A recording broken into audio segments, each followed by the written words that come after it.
Good afternoon and welcome to Nichols. For you who are here, perhaps you've wondered what in the world am I doing leaving my daughter or my son this far away from home? Well, I want to assure you, you've left them in very competent hands. The Louisiana School has been a part of the Nichols community for many years. I stand here today and tell you that it was because of the foresight and the recognition of those who have been our leaders in the past that today the Louisiana School is recognized as the premier school in the state of Louisiana. I'm very happy to tell you that as a part of the Long family and having served as a state senator for 2 terms, our roots go back very deeply to the Louisiana School, where years ago my brother, who was serving as state representative at the time, authored and created legislation that created the Louisiana School. So we have a very vested interest in the future of the Louisiana School. In a few moments, you'll hear from our Commissioner of Administration, Kristy Nichols, who will share with you some very exciting news that we have worked diligently with the administration. And you're going to be extremely pleased with some of the things that she will share with you, but in particular, she will share with you some wonderful news about the future of our school. I'm honored to introduce Kristy Nichols to you. When I was first elected to the Senate, at the same time, President Nyland, who's the president of the Bacchus Parish government, we both began to realize that it would be extremely important that we connect with people who had a heart and a passion for education. I immediately had the privilege of getting to know Kristy Nichols. She has served in the Gerald administration in several capacities, but in every capacity that she has served in, every time I have gone to her, she has been open and receptive. And in particular, as we dealt with issues for the Louisiana School, several years ago, I called to her attention what I thought was a fallacy in regards to how this school was funded. We use a state formula called an MFP, Minimum Foundation, but we were underfunded at this school. I went to Kristy Nichols, and we went to the governor, and we worked with him to bring about equal funding for the Louisiana School. That's the kind of leader we have in Kristy Nichols. That is the kind of friend we have. But even more important is her background of education. She attended a talented and gifted high school in Memphis, Tennessee, where she graduated, and then went to the University of Tennessee for her undergraduate studies. She also has a master's degree from the University of Lafayette. But today, she comes not only as the Commissioner of Administration, she comes as a friend of education. Would you join me in welcoming to the city of Nichols and to your school, Kristy Nichols?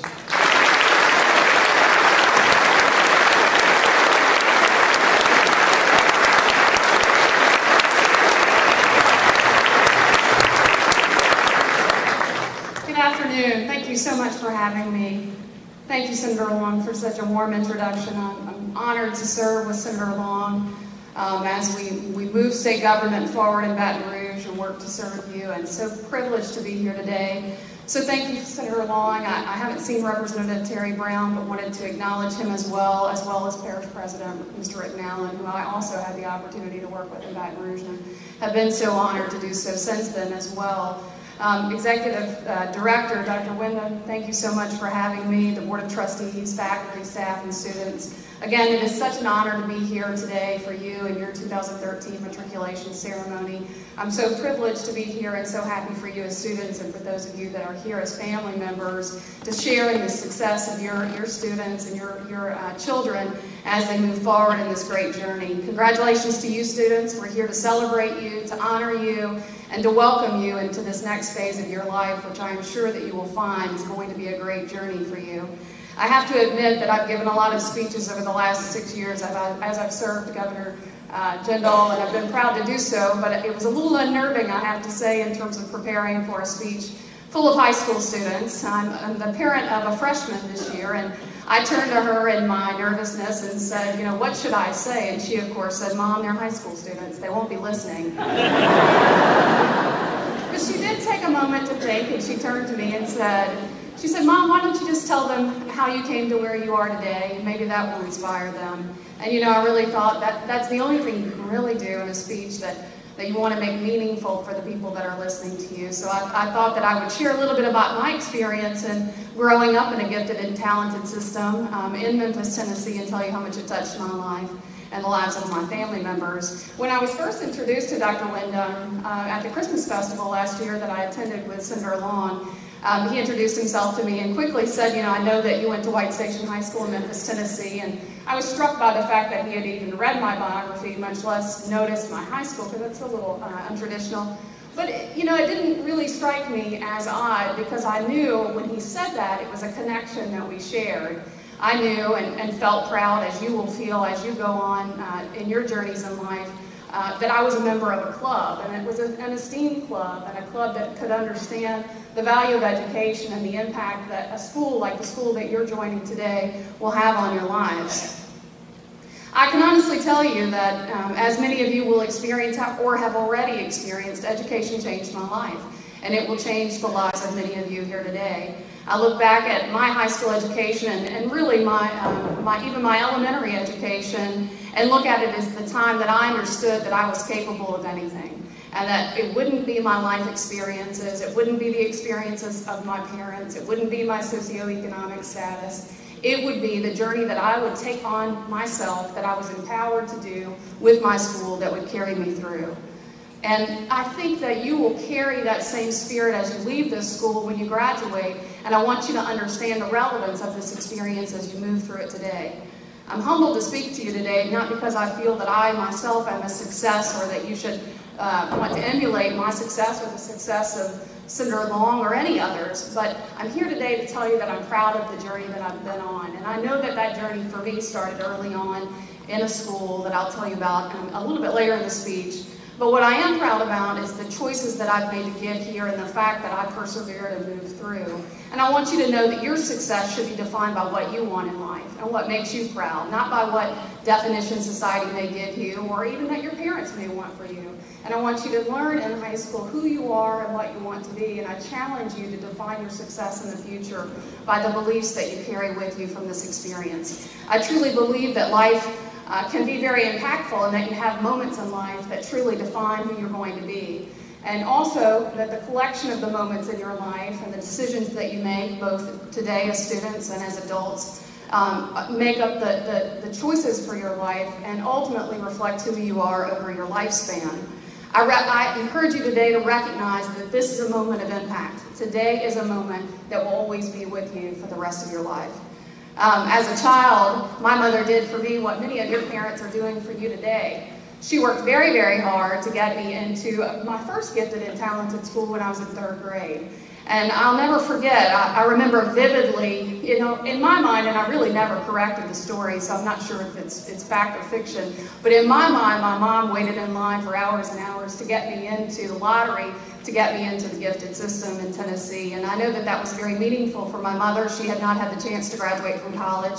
My grandparents, who I was closest to, had not finished even, my grandfather didn't finish elementary school. He went back to work on the farm when he was in 6th grade. So it was significant for my mother to accomplish getting me into 3rd grade. And when I experienced walking in the doors of my 3rd grade elementary school, I really did feel like something special was about to happen to me, even as a 3rd grader. And that really is a reflection that my mother and my grandparents recognized it as a special experience and pushed to get me to have that experience. And so I always recognized that my mother's perseverance had always had an impact in my life as it relates to education and my future.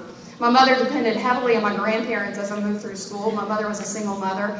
And my grandparents really celebrated my education, as many of your grandparents and family members do with you today. Some of my fondest memories were leaving school and going home with my grandparents as they cherished what I was learning in school and cherished the arts. I also had a teacher that was fundamental throughout my elementary education. She was my music teacher, and she taught me the fundamental principles of how much art and culture can truly motivate you to learn in other ways. She taught me how to play the guitar, she taught me how to play the xylophone, and she taught me how to sing. And I always cherish learning because I always got to experience the arts as I move forward in my journey in education. So parents and family members here today, I want to congratulate you for the work that you've done with your families and with your children. Grandparents, I know that you've had a huge impact on the lives of your children here today, your grandchildren, and I'm so proud that you've done so, and thank you for that, and I know that your children thank you for that. Faculty members today, I know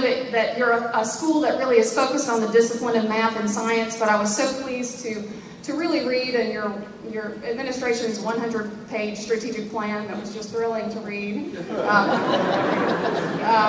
But that you have as much focus as a faculty and staff on the living experience that you will have here today in providing culture and arts to you.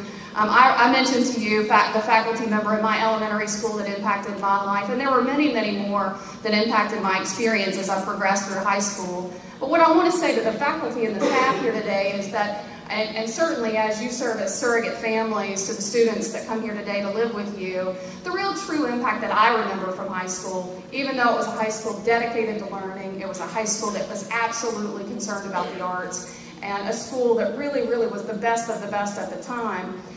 The thing that I remember is the experience. The experience of living in an environment where people love learning, an experience where people loved creative arts, and an experience where the faculty and staff were devoted to me as a student. And that's really what carried with me throughout my life in terms of my recollection of my high school career, and really what it made it a special time for me. So faculty and staff, thank you for your commitment to these students, and really I want to thank you for the impact that you've had on the state of Louisiana. Students, I understand, as I mentioned before, and I hope that you consider yourselves, because Louisiana considers you to be the best and the brightest that the state has to offer.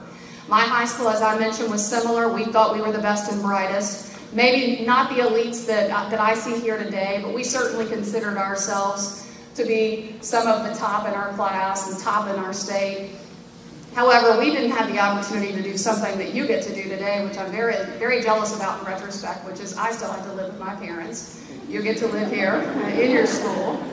But completing a high school like this, where you're considered the best that Louisiana has to offer, is something that truly will always be with you. Some may tell you, don't let it go to your head, but I disagree. I want you to own that title. I want you to let it become who you are. That self-confidence and pride will benefit you in college and throughout the rest of your professional life. And like my classmates and I always say and feel as we come together again after high school, we knew we were part of something special. And I want you to feel that in your heart. I'll be honest with you. I did struggle in school. I had to balance work, home, and school, just like many of you will. And sometimes it was tough. And sometimes I didn't feel like I was giving my best or had my best to give at school. But the school, like yours, served as a safety net for me. And it gave me the courage and desire to know that I could give it my all. And I still believe that I continue to give it my all today because of that experience. In terms of when I reflect on the high school, I had a different experience than some of you may have in that my high school, we were very fortunate to have the School for the Deaf integrated into our talented schools. So we had the School for the Gifted and Talented and the School for the Deaf, which was also a performing arts school for the deaf, integrated into our school. And they were just tremendous. They put on tremendous performing arts ceremonies every year, and they really always outshined and beat us at everything that we did. But what it taught me was about diversity. And it taught me that not your race, not your ethnicity, not your physical disability defines you. In fact, they become assets that serve you for the rest of your life. I was interested in how diverse that the Louisiana school is. You may not know this, but this student population represents 80% of the parishes of the state of Louisiana.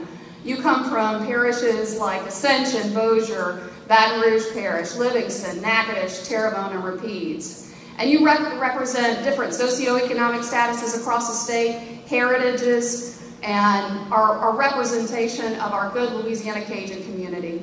One of the important values of being in this school is that you'll understand the diverse backgrounds that Louisiana has to offer, and you'll represent us as a state.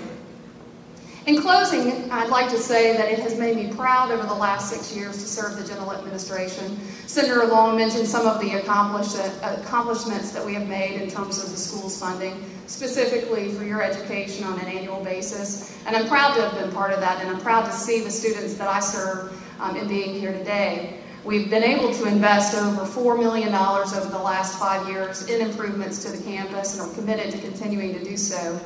But I do understand that there is still a need for an improvement to the campus that I assume will become very important to you as students, and that is a new dormitory.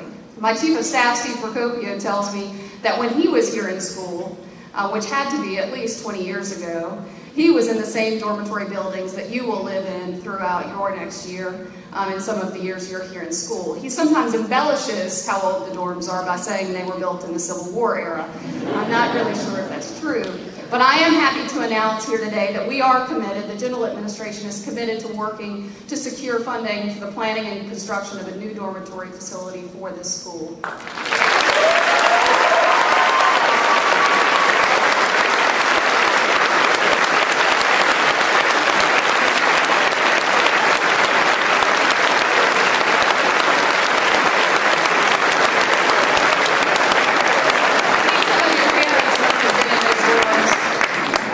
They're more excited than the students are. We will proceed with planning and design work in the next year as funding has been appropriated for that phase of the construction. And I don't want to pressure you students, but as you go back to your dorms and you look at the walls, you look at the bathrooms, you look at your desks, you look at the floor, and you dream of a better day, a better desk, a better bed, a better dorm.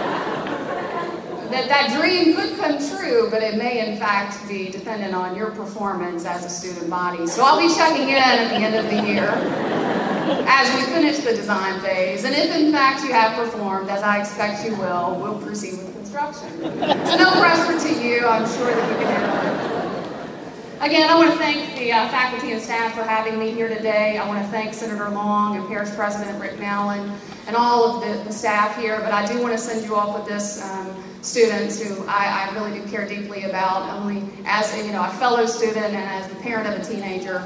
The number one thing that you need to do is have fun. Take risks. Don't be afraid to be what you can be. And walk out of the door of this high school knowing you gave it your all. And go into life and have fun. Forget about what you're going to do, what your profession is going to be, what you want to study in college. Think about enjoying and taking in every bit of this experience, because you will not have it again, and it will be something important to you for the rest of your life. So thank you.